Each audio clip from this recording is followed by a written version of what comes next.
Mga kapuso, ngayon pong magpapasko na, suriing mabuti ang bibilhin ninyong karne. Sa Quezon City, kilo-kilong mishandled na karneng baboy at manok ang nakumpiska sa dalawang palengke. Balitang hatid ni James Agustin, exclusive.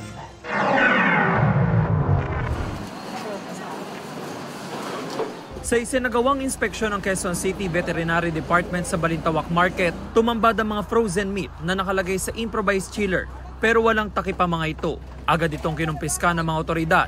Lalo't ilang beses na raw sila nagpaalala sa mga nagtitinda. Nabasag lang po sir kasi babasagin kasi yung takip niyan. E paano ang negosyo nyo ngayon? Pinapagawa ko na po sir yung takip niyan kasi hindi lang naaabot ngayon. Umpisa na naman ulit. Panibago. Bakit ho walang takip po sir? Ito man yung takip. Ang sabi kasi may yelo, okay lang eh. Pag may lagyan ng yelo eh. Sa isang pwesto na diskubre ang ilang frozen meat na itinago sa ilalim ng lamesa. Pinalabas ito ng mga taga-QC Vet tsaka kinumpiska. Freezer ba yung pinaglalagyan nyo? Hindi naman eh. Kung deliver po kasi, hindi na po kami nag-display kasi sira yung namin, nabasag yung namin chiller eh. Sunod na pinuntahan ng isang palengke sa Novaliches. Magkakadikit ang mga pwesto na may freezer nga.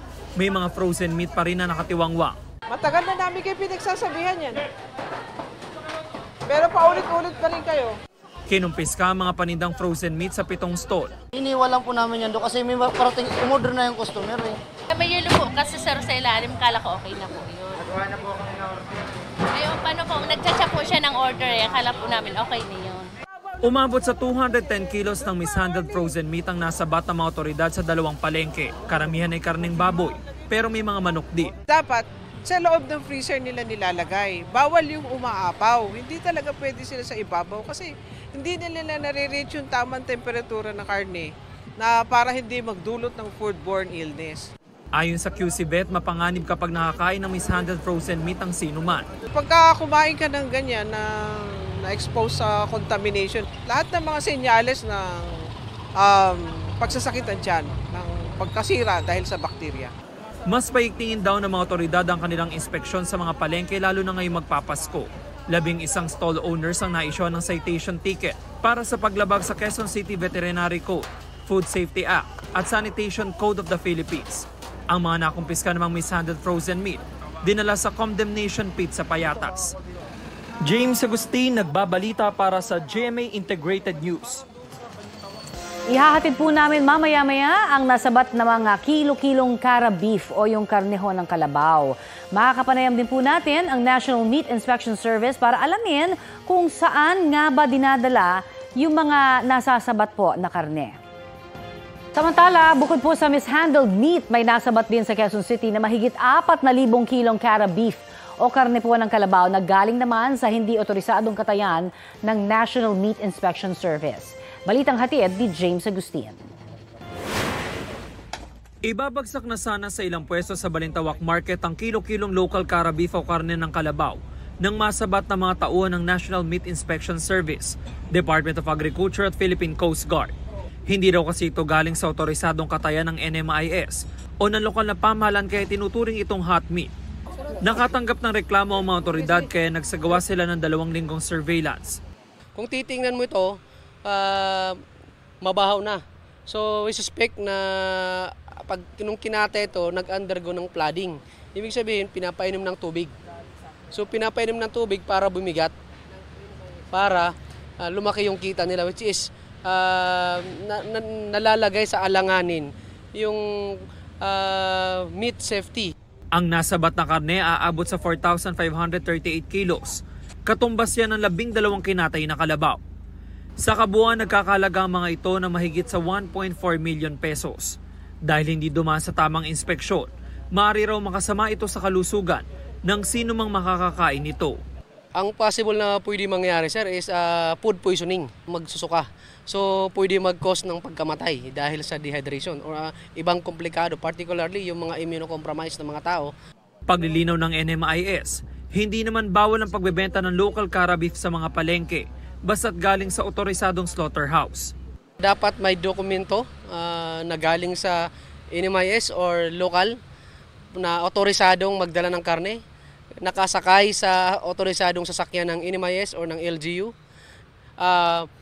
malinis at saka may tatak ng pagsusuri. Inisyuhan ng notice of violation ng 2 tindero para sa paglabag sa Meat Inspection Code of the Philippines. Ipatatawag din sila sa tanggapan ng NMIS. Ang mga nasabat namang karne dadalhin sa rendering facility sa Bulacan para sa proper disposal. James Agustin, nagbabalita para sa GMA Integrated News. Kaugnay pa rin po sa nakumpiskang mishandled meat sa ilang pamilihan at paalala sa ligtas na pamimili ho ng produktong karne. Nakasalang sa Balitang Hali si Dr. Jude Padasas ng National Meat Inspection Service. Magandang umaga at welcome po sa Balitang Hali, Dr. Magandang umaga po sa lahat ng mga nanonood. Doc, ano ho yung mga hakbang, kung meron ho kayong mga additional pang ginagawa, para mawala na ho ng tuluyan sa merkado yung mga mishandled frozen meat na mayat-maya ho ay nababalitaan natin na merong nagaganap na mga raid, no? Ang isa po sa ginagawa po natin sa buong Pilipinas, meron po tayong mga regional offices po is continue po yung public awareness po, ikatulong po natin dito yung local government unit kung paano yung tamang paghawak o mishandling or pagtinda o paghawak ng karne. Okay. Ilan ho ba yung accredited lamang na mga katayan? Kasi ang sinasabi ho, kaya marami ang nagtatangka na magkaroon po ng hindi ho otorisado mga katayan dahil nga kakaunti ang allowed ng NMIS lamang. Marami po tayo po sa buong Pilipinas po, accredited po sa slaughterhouse po ng NMIS. Ito po yung mga pumasa po sa standard or national standard po wherein pinapayagan. Ang tawag po sa kanila is AA. Kung ikaw po ay accredited ng NMIS, lahat po ng karne mo allowed to travel or transport or magtinda buong Pilipinas po. Ito po na mga karne po ay pumasa po sa national standard. Pero dito po sa NCR o sa Metro Manila na lang, ilan ho ba ang ating mga otorisadong katayan? More or less, ma'am, sa ngayon po nasa 18 ang accredited natin na slaughterhouse ng NCR at saka mayroon din po tayo mga accredited ng mga local government unit. Okay, pero sa ngayon po, para lang din ho dun sa mga kakatune-in lamang, papaano ho ba yung pagproseso ng NMIS pagdating ho sa pagkukumpiska ng karne, saan ho ito dadalhin? Ito po, ma'am, may protocol po tayo na sinusunod po pag nakumpiska po natin yung mga karne. Ito po ay kinoconsider na natin ito as a government property. Tinoturn over po natin sa disposal committee wherein dadalhin po to sa rendering facilities o thermal destruction, sinusunog at saka nili para masiguro natin na hindi na po siya makabalik sa food chain po or sa mamamayan or sa tindahan. So isa po sa protocol po ng NMIS, every time po na magre-render po kami, mayroon po tayo pati po yung may-ari ng karne is ini-invite natin to observe na transparent tayo na siguro natin na lahat po ng karne is i-render at saka isusunugin. So nandun po ang may-ari o representative na may-ari, kasama din po yun sa pag-sunog po o sa pag-distract ng karne. Doc Jude, magandang umaga. Para sa ating mga mamimili, lalo na ngayong magpapasko po, no? Paano agad matutukoy kung dumaan sa tamang proseso ang karning bibilhin? Kasi pag natadtad na, alam ko may stamp yan, pero pag natadtad na, hindi na makikita yung stamp ng NMIS. Paano ho ba makakasiguro ang ating mga kababayan?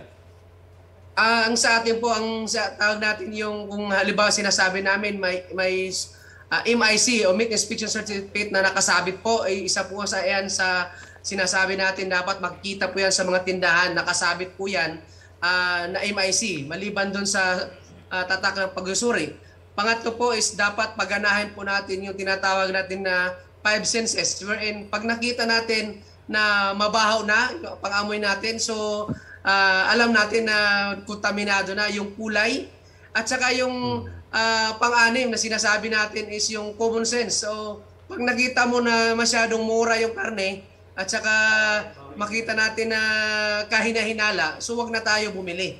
At saka doon tayo bumili sa legit or accredited na mga meat establishment na makikita natin na malinis, na tuloy-tuloy po ang pinapatupad yung meat hygiene sa isang establishment po. Pero Doc Jude, di ba, by the time na malaman mo na sira pala yung karne o may diferensya, nasa bahay na or nakain mo na. Kaya ang tanong siguro ng mga kababayan natin, saan pwedeng dumulog o magreklamo ang mga kababayan natin kung makakabili ng hinihinalang hot meat?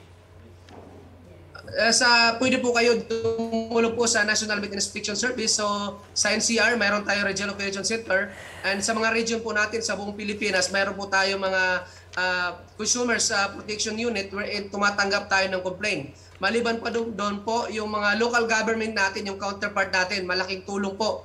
Sila po ang nandun sa local nila po, alam nila yung nangyayari. So sila ang unang nakapag-response at nakikita nila yung incidents kaagad po. So ang protocol po natin hanggat maaari idulog muna sa mga local unit natin, LGU, then sa National Meat Inspection, din sa Department of Agriculture po. Marami pong tayong pwede lapitan kung may kukomplain tayo regarding po sa karne. Maraming salamat sa panahong ibinigay niyo sa amin, Dr. Jude Padasas ng National Meat Inspection Service. Mga kapuso, para sa mga maiinit na balita, mag-subscribe sa GMA Integrated News sa YouTube. Sa mga kapuso abroad, subaybayan niyo po kami sa GMA Pinoy TV at sa www.gmanews.tv.